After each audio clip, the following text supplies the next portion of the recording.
What's up guys, Ryan from Journal 82 back. Today I've got a 9,000 watt Predator conventional generator beside me. You guys may have seen some other videos I've dropped talking about my 3500 inverter.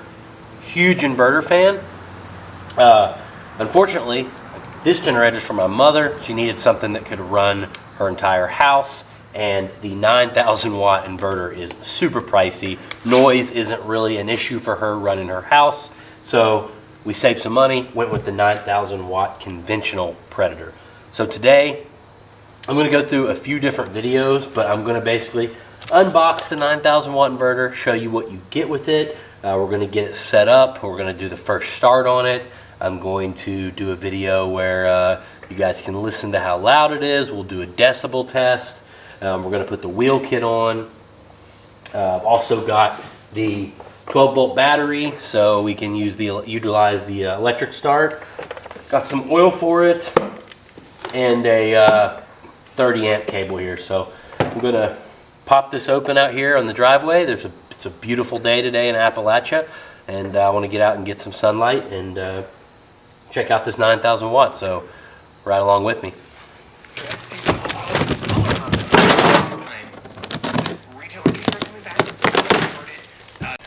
All right, so it looks like we get the owner's manual and safety instructions here, and what appears to be a high altitude suite. So I see a couple different main jets, a 102 and a 104.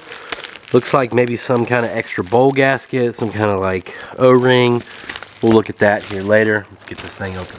I also want to let you guys know we did get the extended warranty with this, so if we have any issues, we'll be replacing it, and I'll be keeping you guys posted along the way.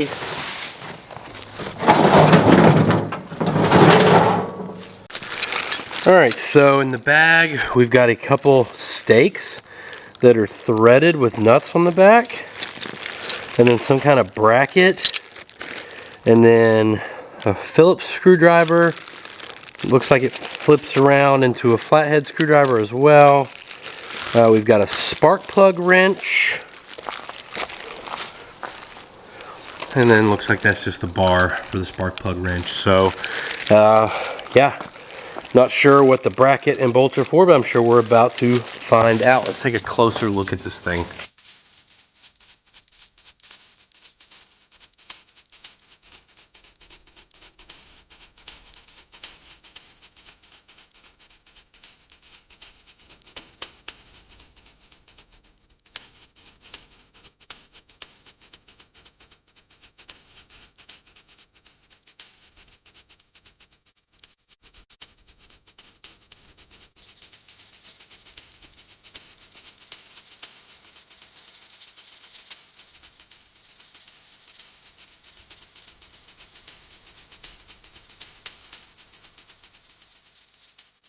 All right, for you high altitude guys, what you're gonna get in this kit is you're gonna get two different main jets, one for 3,000 to 6,000 feet, one for 6,000 to 8,000.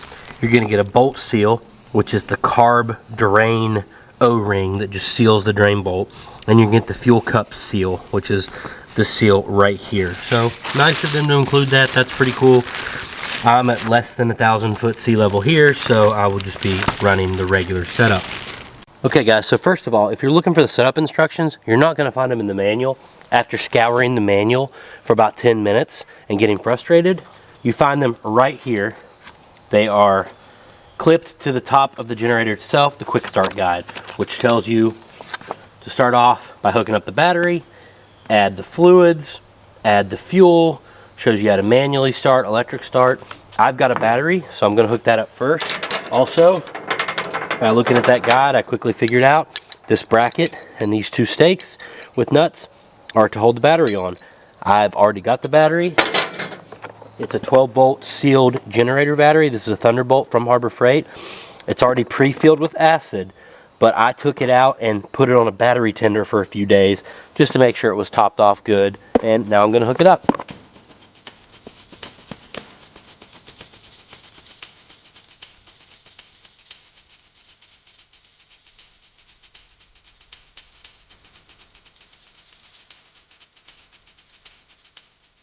Okay guys, so we've got the battery installed here. Next thing we're going to do is go ahead and put oil in this. And your oil fill is going to be this orange cap right here. It's going to double as your dipstick as well. You want it any area within the X's there on the dipstick. The capacity on this generator is 1.16 quarts, and you're going to want 10 W30 motor oil, just conventional motor oil, if you're running at freezing temperatures or higher. If you're running, if it's below 32 degrees, they recommend running 5 weight instead of 10 weight. Let's go ahead and fill this thing up. I'm going to use this whole quart and then just a splash from another one.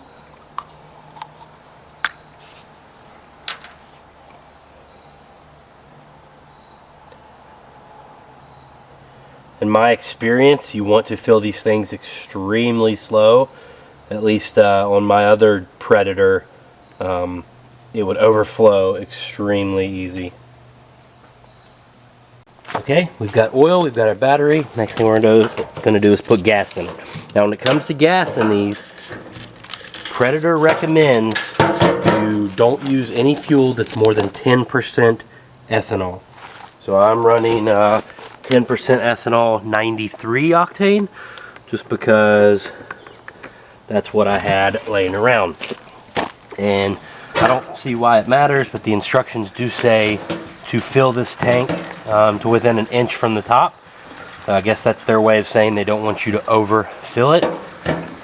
There is a mesh screen right here, so it does have like a pre-filter before it goes in the tank.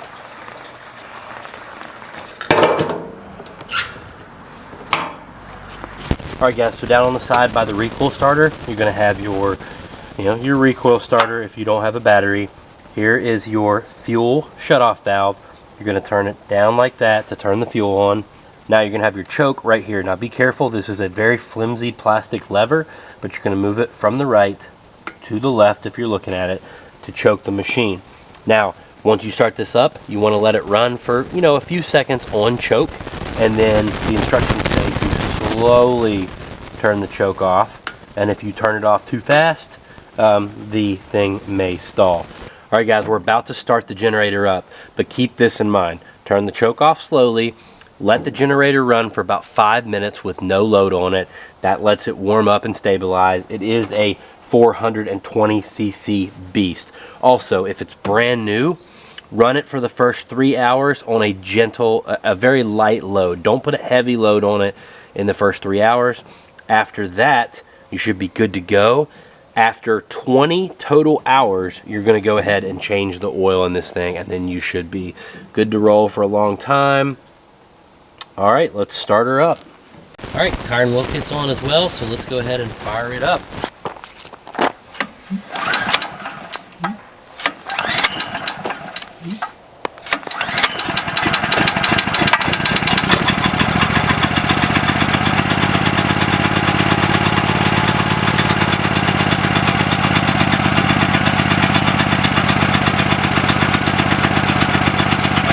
Slowly turn that choke off.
Alright, we killed it with the off button. Now I'm going to go ahead and see how easy it starts with electric.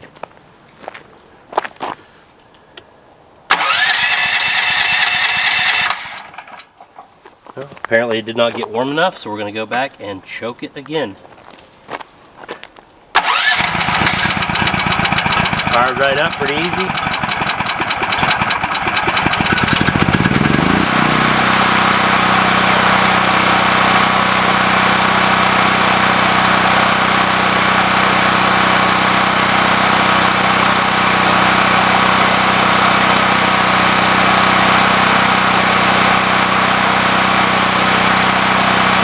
Alright guys, well there you go. We unboxed the Predator 9000. I showed you everything it came with, gave you some pointers on getting it set up, and we listened to it run.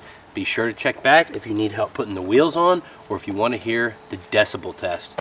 Thanks. I'll put links down below. See you in the next video.